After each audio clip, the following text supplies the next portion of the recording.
دین ہمارا جس کو اقلیت کہا جاتا ہے کہ اپنے اپنے مذہب کے مطابق اپنے سارے کام کرو، رسومات مذہب کے مطابق ادا کرو، لیکن قانون محمد عربی کا لاگو ہوگا۔ اور اگر یہ دونوں باتیں نہیں مانتی تو تم بھی تلوار پکڑو، میں بھی تلوار پکڑوں، اور جنگ کے میدان میں فیصلہ ہوگا۔ آج تاریخ نے 180 کے اینگل پر گھوم کر یہ چیز یورپ کو عطا کر دی۔ اب یورپ مسلمانوں کو یہ کہتا ہے کہ دین ہمارا، مذہب تمہارا، نہیں تو تمہارا حال عراق جیسا ہوگا، شام جیسا ہوگا، لبنان جیسا ہوگا۔ مسلمانوں کے لیے ڈوب مرنے کا مقام، خاص طور پر پاکستان جو ایٹم طاقت اس کے ذکر کرتا دھرتا، ان کے لیے ڈوب مرنے کا مقام۔ ایک ایک کر کر تمام مسلمانوں کو گاجر پولیوں کی طرح کاٹا گیا، اور یہاں پہ کرکٹ میچ چل رہے ہیں، یہاں پر سیاسیات چل رہی ہیں۔ جب اللہ کے نبی نے کہہ دیا کہ مومن آپس میں ایک جسم کی مانند ہے، جسم کے ایک حصے کو تکلیف پہنچے گی تو دوسرا حصہ قدرتی طور پر تکلیف محسوس کرے گا۔ اپنے گرہبانوں میں جھانک کر ہمیں خود یہ چیز دیکھنی پڑے گی کہ لیبیا میں مسلمانوں کا قتل عام ہوا تو ہمارے دلوں پر کیا گزری، عراق میں ہمارے مسلمان بہن بھائی شہید کیے گئے تو ہمارا کیا قدر تھا، افغانستان میں لاکھوں کی تعداد میں مسلمانوں کو ذبح کیا گیا، ہزاروں کی تعداد میں چھوٹے بچے جو قرآن پاک حفظ کر کے اپنی اپنی سند وصول کر رہے تھے ان کو شہید کیا گیا۔ اور غیرت مسلمانی کہاں گئی؟ غیرت مسلمانی عیاشیوں میں گئی۔ آج سابق اقتدار کو ایک طرف، عام عوام بھی اس قابل نہیں رہی کہ وہ اپنے دینی بھائیوں کی مدد کے لیے آواز اٹھا سکے۔ اور اس سب کی کیا وجہ کہ ہم نے پاکستان میں مذہب کو نافذ کر دیا۔ ہر 4 کلومیٹر پہ آپ کو ایک مسجد نظر آئے گی، ایک مزار نظر آئے گا، ہر علاقے میں آپ کو ایک پیر صاحب نظر آئیں گے جن کی کرامتوں سے پورا علاقہ آپ کو گواہی دے گا۔ لیکن 10,000 کے مجمع میں کوئی ایک بھی ایسا آدمی نہیں ملے گا جس پہ آنکھیں بند کر کر ہم اعتبار کر سکیں، جس کے پاس ہم اپنی امانت رکھوا سکیں، جس کو ہم آنکھیں بند کر کر اپنی بہن بیٹی کا رشتہ دے سکیں کہ یہ اس کے ساتھ جنگاتوں والا سلوک نہیں کرے گا۔ اس سب کی کیا وجہ کہ ہم نے اللہ کا دین ہی نافذ نہیں کیا، ہم اسلام کو سمجھ ہی نہیں سکے۔ ہم نے اسلام کا نام صرف نماز رکھ لیا، نماز، رمضان، زکات، عمرہ۔ آج آپ سوچیں 30 لاکھ حجاج کرام حج کرنے جاتے ہیں، اور میرا یقین ہے یہ کہ وہاں پہ 30 لاکھ حجاج کرام یہ دعا لازمی مانگتے ہوں گے کہ یا اللہ ہمارے فلسطین کے مسلمان بہن بھائیوں کی مدد فرما، اسرائیل کو غارت کر دے۔ کیا وجہ ہے کہ کسی ایک کی بھی دعا قبول نہیں ہو رہی؟ 30 لاکھ کے مجمع میں ایک بھی ایسا بندہ نہیں جو اللہ سے کبھی بات کروا سکے۔ جب کہ اویس کرنی رضی اللہ تعالیٰ عنہ آپ سجدے میں اللہ سے اپنی بات کروا لیتے تھے، تو کیا وجہ ہے؟ وجہ یہی ہے کہ ہم نے دین کو نافذ ہی نہیں کیا، اور دین کو نافذ کرنے کا سوچا ہی نہیں۔ کسی مجلس میں، کسی محفل میں، کسی پیر صاحب کے آستانے پہ دین کو نافذ کرنے کی بات میں نے تو نہیں سنی کبھی بھی.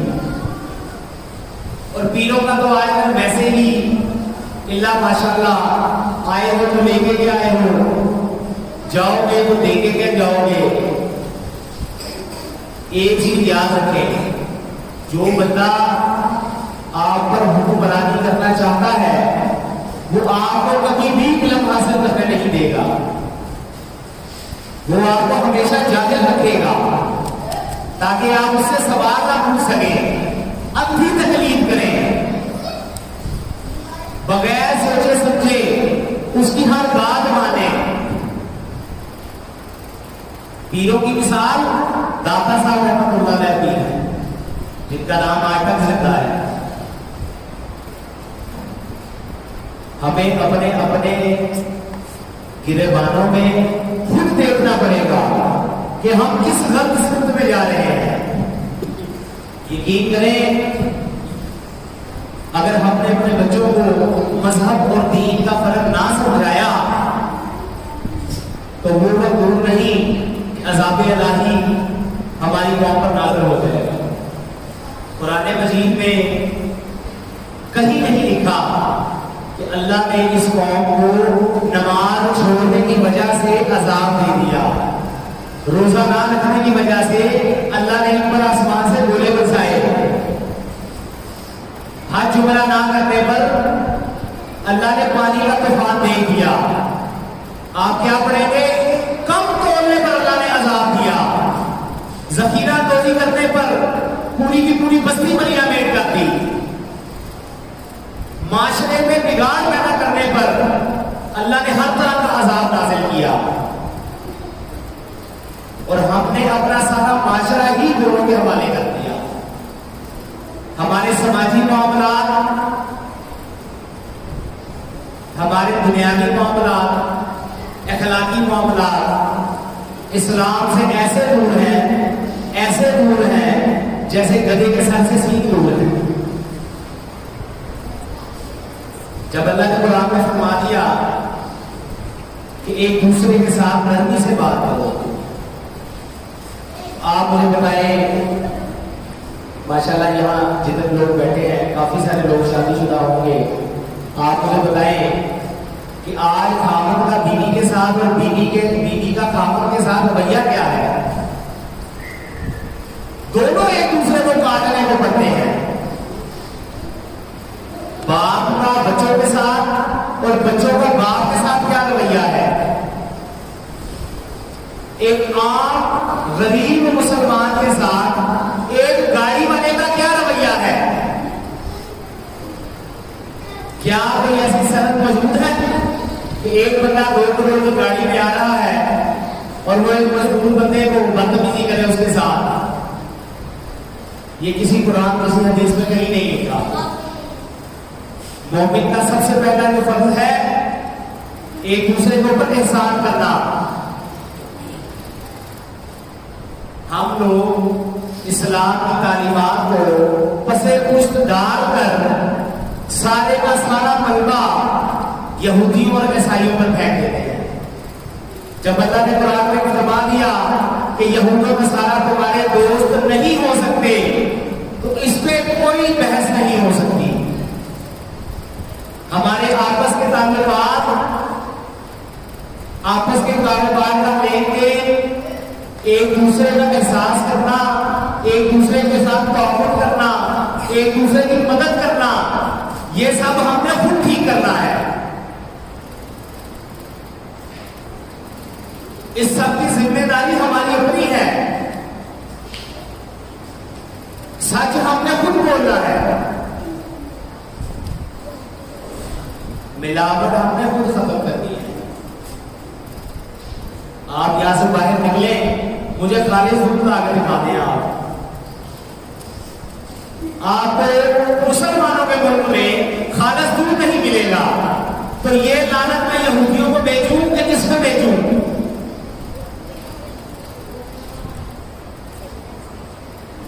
اپنی چھوٹی بچیوں کو, بلکہ آج تک تو بچوں کو آپ گلی میں نہیں بھیج سکتے کہ کہیں کوئی اغوا کر کے نہ لے جائے. تو تو یہ لعنت یہودیوں کو بھیجنی چاہیے یا کس کو بھیجنی چاہیے؟ مزدور کو پوری اجرت نہیں دی جاتی، اس لعنت کا حقدار کون ہے؟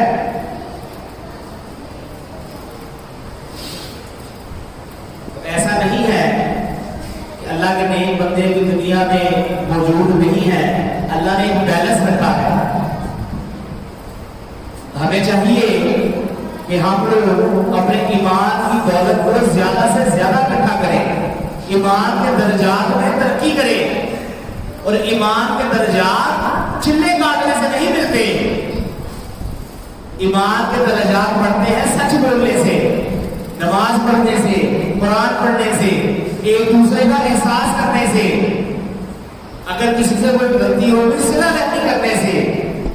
اللہ نے تو مومنین کے لیے شانیں ہی بنی رکھی ہیں، صرف ہمیں سمجھنے کی ضرورت ہے۔ جیسے میں ایک شخص سے بات کر رہا تھا کہ روز محشر آپ سے یہ سوال نہیں کیا جائے گا کہ داتا صاحب رحمت اللہ علیہ نے دیے تھے، آپ نے تیل ڈالا کہ نہیں ڈالا۔ ہاں یہ سوال ضرور کیا جائے گا کہ تمہارا پڑوسی بھوکا سو گیا اور تمہیں پتہ کب نہ چلا۔ تو اس چیز کو ذرا سمجھیں، اللہ نے جو حکم جو قوانین بیان فرمائے ہیں ان کو سیکھیں، ان کو سمجھیں، ان پہ عمل کریں۔ ایک میں چھوٹی سی آپ کو نشانی بتا دیتا ہوں۔ آج کل مصروف زندگی ہے، علماء کے پاس جانے کا دور ہر انسان کو نہیں ملتا۔ آپ کیسے اس چیز میں فرق تلاش کر سکتے ہیں کہ کون سے کام کی اللہ رب العزت نے اجازت دی اور کس کام سے اللہ نے روکا؟ ہر وہ کام جو آپ سمجھتے ہیں کہ آپ کے ساتھ نہیں ہونا چاہیے وہ کسی دوسرے کے ساتھ کرنا چاہیے، اور ہر وہ برائی جو آپ کو دیکھ کر لگے کہ یہ کام برا ہے اس سے خود بھی بچیں، اپنے دوستوں کو بھی بچائیں، اپنے گھر والوں کو بھی بچائیں۔ یقین مانیں کہ جس دن ہم نے آپس میں بیٹھ کر ایک دوسرے کے مسائل حل کرنے پر توجہ دے دی، ہمارے آدھے سے زیادہ مسائل ایسے ہی ختم ہو گئے۔ صرف ایک کام اگر انسان کر لے، اپنے ارد گرد نظر رکھے کہ ہم 8-10 گھروں میں کون سا جو شخص ہے اس کی آمدن کم ہے، یا کسی کے گھر کوئی بیمار ہے، مریض ہے، آپ اس کو ضروری نہیں کہ آپ اس کا وہ معاملہ پیسوں کے ساتھ حل کریں، آپ اس کو اچھا مشورہ بھی دے سکتے ہیں، کسی ایسے تعلق والے کے پاس بھیج سکتے ہیں جہاں جا کر اس کے درد کا مداوا ہو جائے۔ تو یہ مسجد، جامعہ مسجد نظام الدین اولیاء، یہ بنانے کا جو اصل مقصد ہے وہ یہ ہے کہ ہم اس مسجد سے وہ کام لیں جو اللہ کے نبی نے بتایا ہے۔ انشاءاللہ تعالیٰ اس مسجد میں ہم لوگ سسٹم متعارف کرائیں گے کہ جس میں غریب لوگوں کے لیے راشن کا بندوبست بھی کیا جائے گا، یہاں پہ میڈیکل فری کیمپس بھی لگیں گے، دین کی تعلیم بھی دی جائے گی، مذہب اور دین میں فرق بھی سمجھایا جائے گا۔ ایک ٹخنوں سے شلوار اونچی رکھنے کا حکم، میں آخری بات کرتا ہوں، میرا دل بڑا دکھتا ہے اس ٹائم جب میں دیکھتا ہوں کہ حاجی صاحب آ رہے ہیں، ان کے چہرے پر سنت رسول بھی ہے، ان کی شلوار ٹخنوں سے اوپر بھی ہے، اور آتے ہی انہوں نے اپنے ملازم کو غلط بلوک شروع کر دی، غرور تکبر سے اس کے اوپر دھربار شروع کر دی۔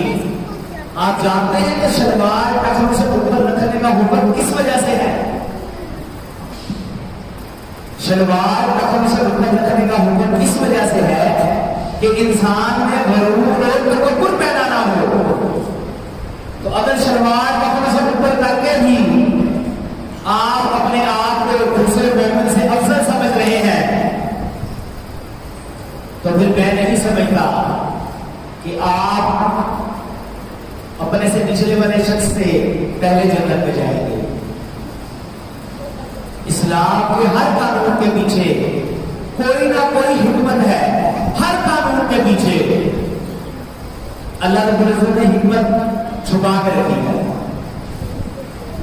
تو اللہ رب العزت ہمیں دین کو سمجھنے کی، اس پہ عمل کرنے کی توفیق عطا فرمائے، اور ہمیں اپنی زندگیاں ویسے گزارنے کی توفیق عطا فرمائے جیسے اللہ کے نبی نے ہمیں سکھایا.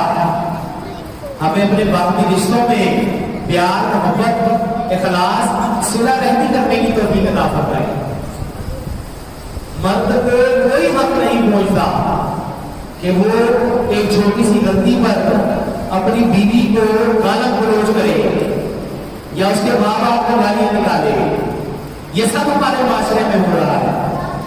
اور عورت کو بھی اللہ نے اجازت نہیں دی کہ وہ کسی چھوٹی سی بات پر اپنے خاوند کے ساتھ بد زبانی کرے. اسی طرح باقی سارے رشتوں میں بھی بگاڑ پیدا ہو چکا ہے. ہر بیماری کا علاج ہے. ہم کوشش کریں گے تو انشاءاللہ اللہ تعالیٰ ہماری مدد فرمائے گا اور اپنے حبیب کے صدقے اللہ رب العزت آسانیاں پیدا کرے گا.